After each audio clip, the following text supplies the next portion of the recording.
Welcome to the How to DIY Year-Round Maintenance video. In this video, we're going to look at a number of tasks that should be completed around the home throughout the year. To begin with, we're going to take a look at loft and pipe lagging. When lagging a loft, it's important to wear protective clothing, that's to say gloves, masks, goggles, and overalls. The reason for this is that the lagging is made up of glass wool, and it can be very irritating when it comes into contact with the skin.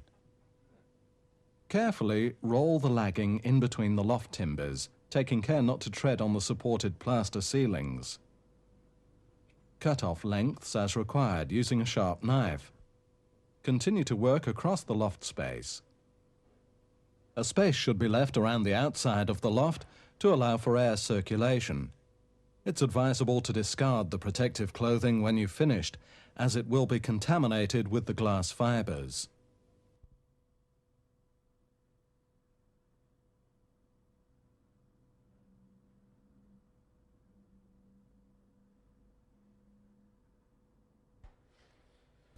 All exposed pipework should also be lagged, especially in garages, as they're prone to freezing during the winter months. Lagging is now readily available to suit different pipe diameters. It's a very simple process, as it usually comes pre-split along the length. Simply cut to size with a junior hacksaw and position over the exposed pipework. Make sure the lagging is fitted properly around the pipes, leaving service and drain-off valves visible.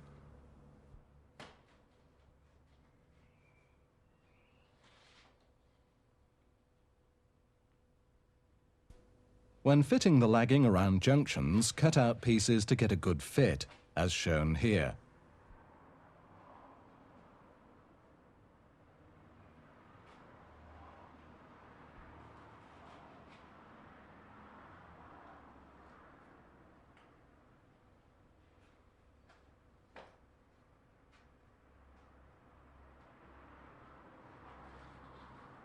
To put a longer length on, run the hacksaw blade down the split, open up the end, and slide onto the pipework.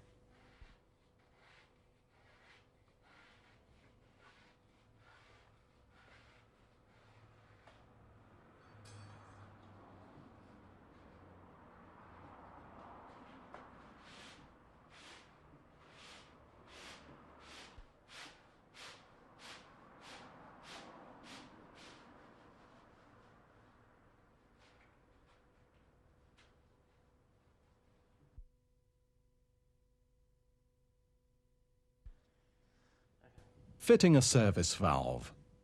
We recommend fitting service valves to all water-fed appliances. This will enable you to isolate any of the appliances should you need to carry out any work, eliminating the need to drain down your cold water system. Here we're fitting a service valve to an outside tap.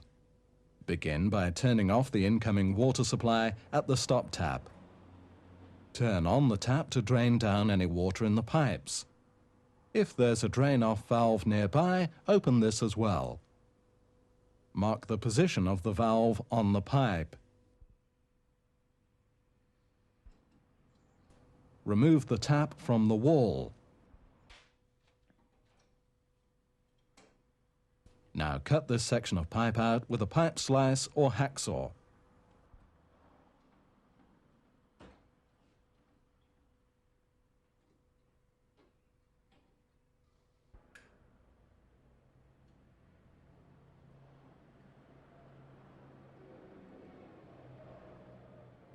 As with all compression fittings, a sealant paste is required. Take the valve apart. Place the nut and ring over the pipe. Apply a quantity of sealant paste over the end of the pipe, as shown. Assemble to fitting and hand tighten.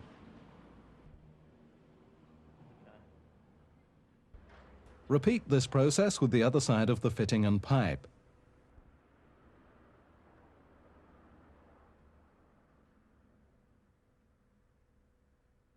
Reassemble, making sure the isolation screw is facing outwards for easy access.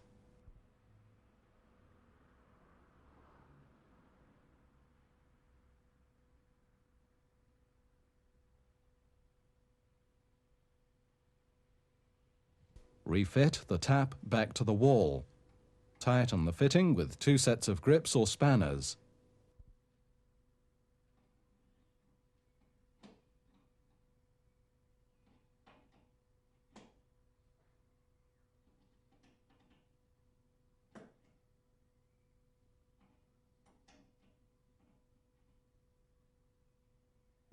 Turn the water supply back on and check the valve functions correctly.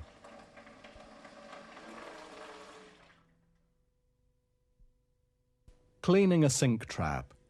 This is something that should be done on a regular basis, as a build-up of debris is inevitable.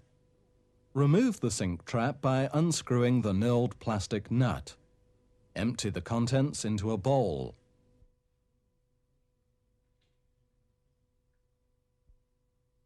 Always replace the rubber washer before refitting.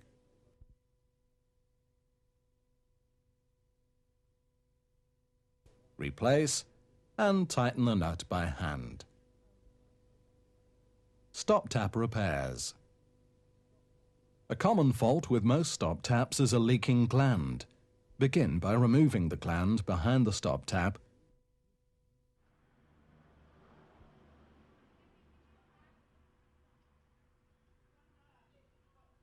Twist a length of PTFE tape together to form a strand.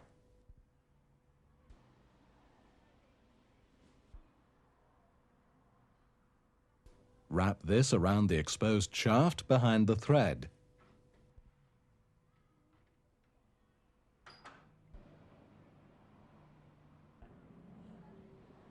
Replace the gland and tighten with a pair of grips.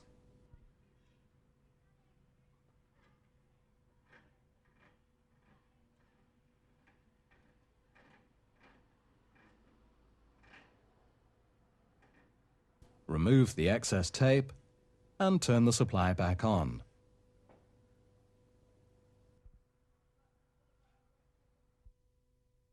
Regrouting and sealing. Over a period of time, the grout in between ceramic tiles becomes stained and dirty, especially where a lot of water comes into contact with it, for example, kitchens, bathrooms and showers. Remove the old grout with a regrouting tool. Remove 2 or 3 millimeters.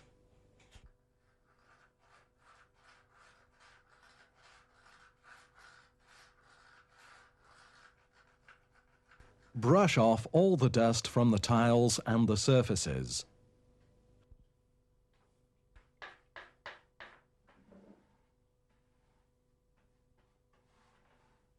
Always wear rubber gloves before starting to grout.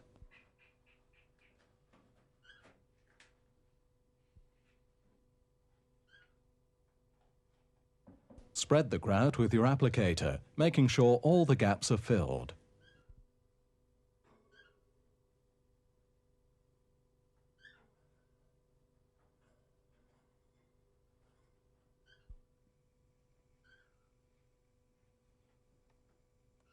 Fill in any screw holes that are no longer required.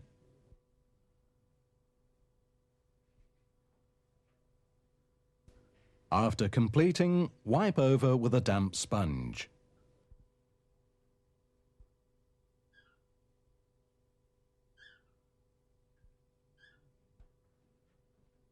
And finally, wipe over with a lint-free cloth.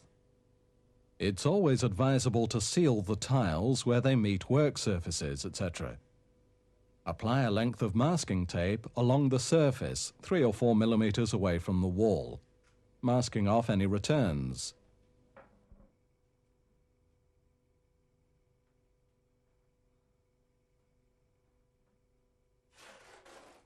Put the tape onto the vertical face of the tile, again 3 or 4 millimeters away from the work surfaces.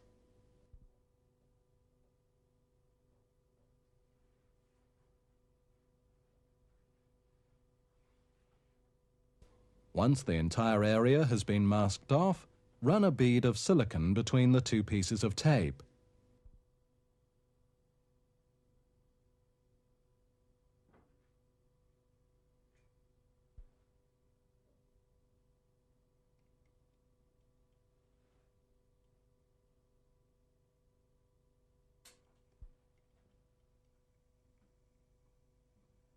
Run a dampened plastic spatula along the silicon bead to form a V.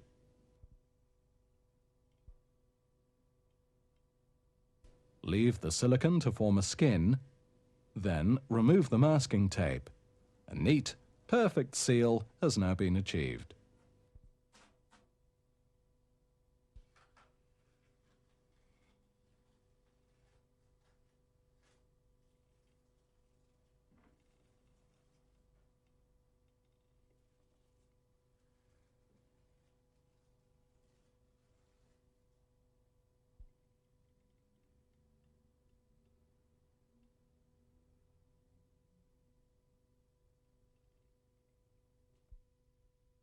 Repointing.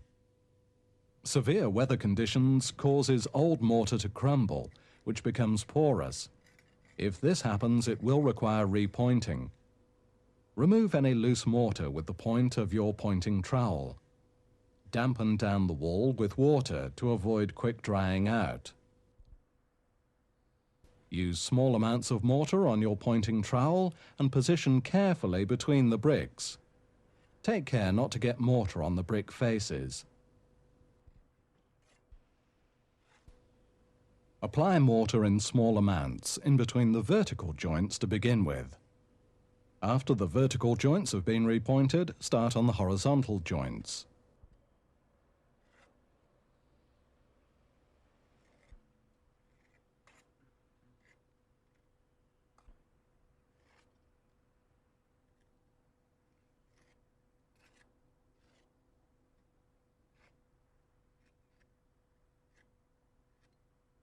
You might want to practice the pointing up procedure in a small, inconspicuous area before attempting a large, prominent area.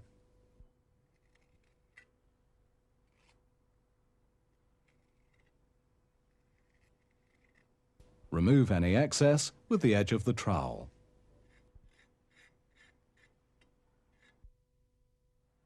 Repairing leadwork. It's important to check that the leadwork is secure. Here you can see that this step flashing is away from the wall. Reposition the lead back into place and make sure it's tucked well into the joint. A lead wedge can be made to secure the step flashing back into the joint. Cut a strip about 20 millimeters wide.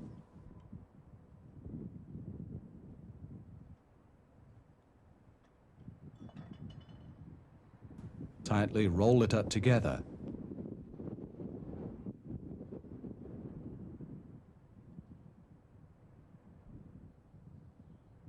Cut off slightly oversized compared with the brickwork joint. Remove any excess. Now flatten down one side to form a wedge shape.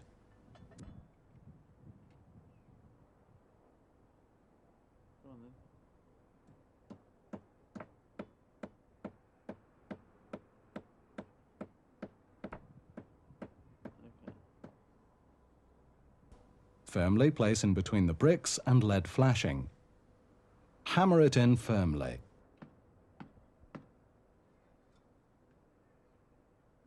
The edge of a chisel can be used.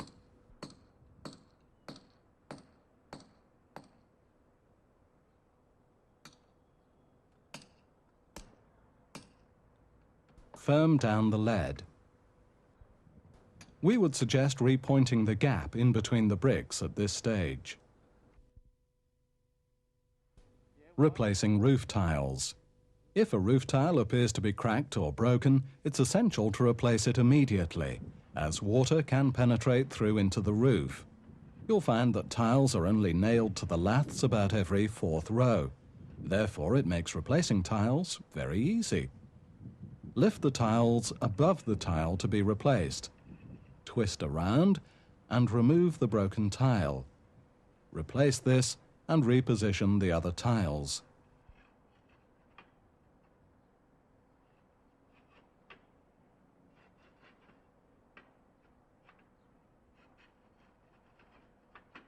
Making sure all are secure.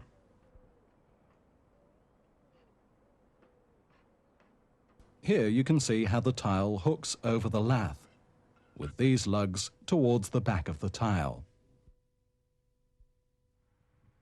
Cleaning an air brick. Air bricks are an essential part of any building, allowing air to pass underneath the suspended floor. These should never be blocked up, as without any airflow, timber rot can set in. Remove any build-up of debris or cobwebs with a garden cane, making sure there are no blockages.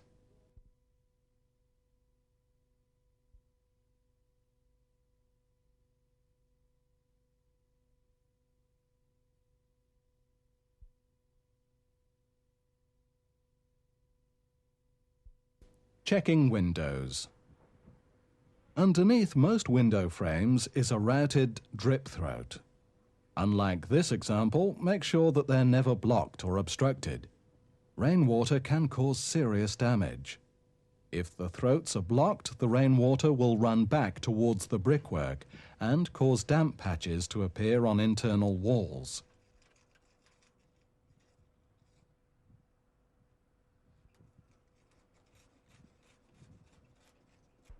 If cable, usually aerials, go through a door or window frame, ensure there's a drop loop before it enters the timber, so as not to let water run along it and into the brickwork. Hinge maintenance. A common fault with decorated doors is that the hinges get clogged up after years of redecorating. Rub glass or sandpaper along the moving parts of the hinge. Then use a good quality oil to lubricate the hinge.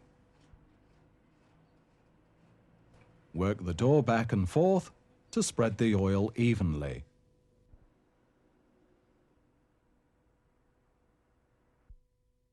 Cleaning a gully. Gullies can get blocked up with garden rubbish. Remove the cover, always remembering to wear rubber gloves. Take out any rubbish. This should be done on a frequent basis.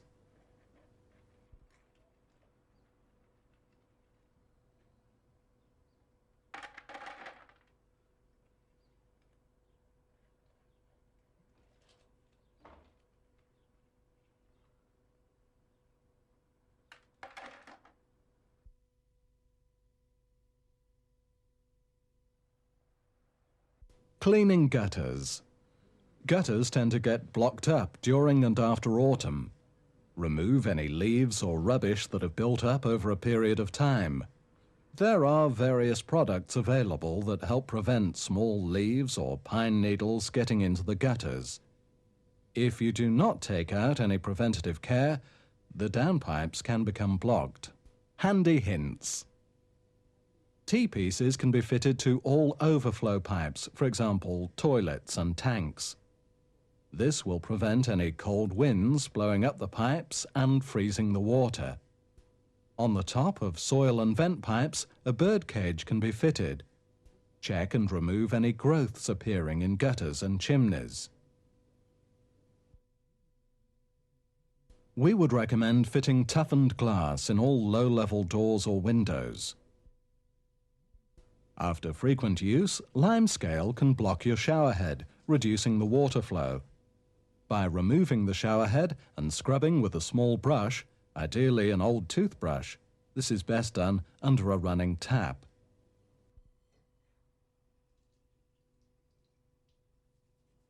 Make sure all holes are free from lime buildup.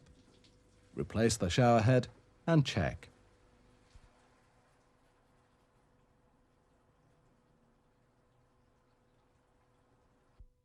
Cleaning your washing machine filter should be carried out frequently. Locate your filter. In this case, it's situated at the front of the machine. Remove the panel and unscrew the filter.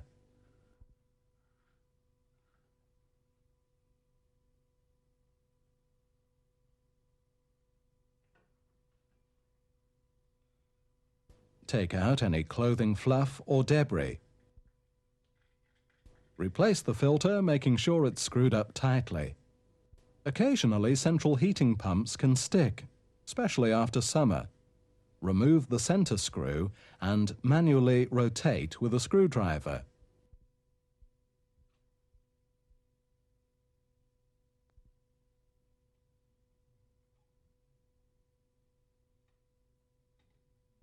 Replace the cover and test. Oh, always remember to isolate the power supply before you attempt this procedure.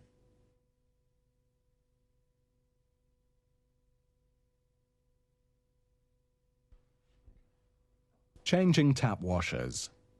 Dripping taps can generally be cured by replacing washers rather than changing the taps. Isolate the hot and cold water supply. Remove the tap head. The washer housing can now be removed with a spanner. Simply loosen and remove.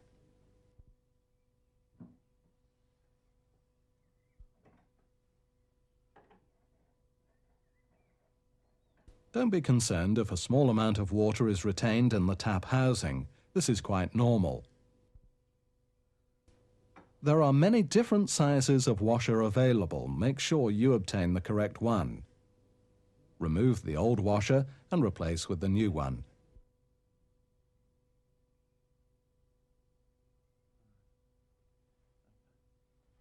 Now reassemble the tap. Turn on the hot and cold supplies and check.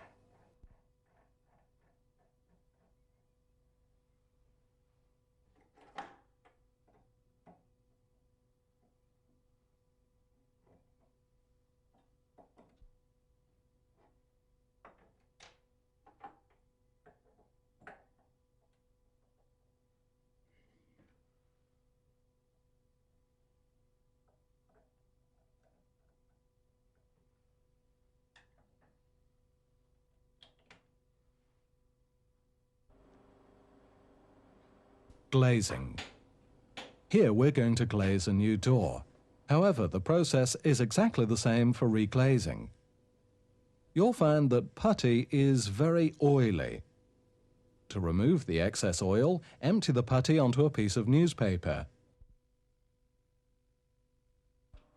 Smooth it out with a putty knife. The newspaper will absorb some of the oil. Peel the putty from the newspaper. Break a small piece away and roll it into a ball.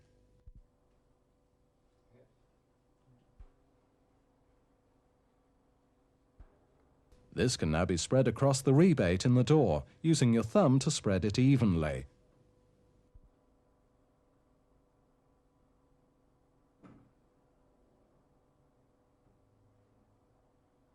Now, before you handle the glass, wear protective gloves.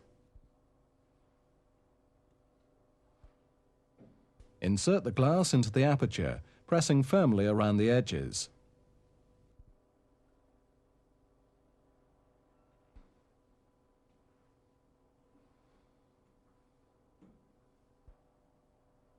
Secure the glass with a few pins around the edge.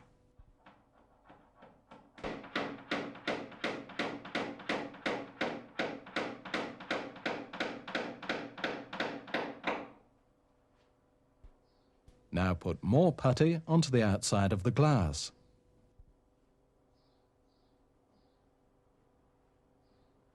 Once this is completed, use the edge of your putty knife to smooth over.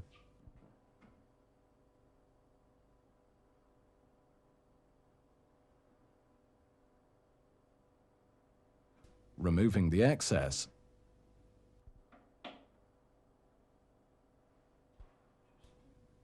Slight tidying up may be required.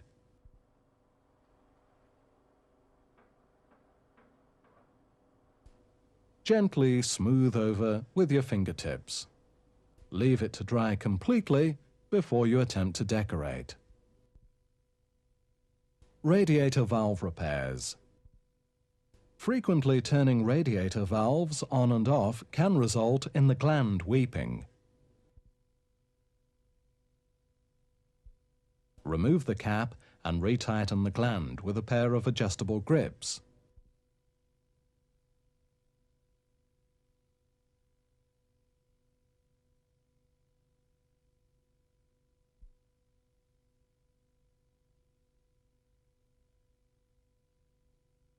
Wipe off any water and replace the cap. Open and close the valve, making sure it's not too stiff.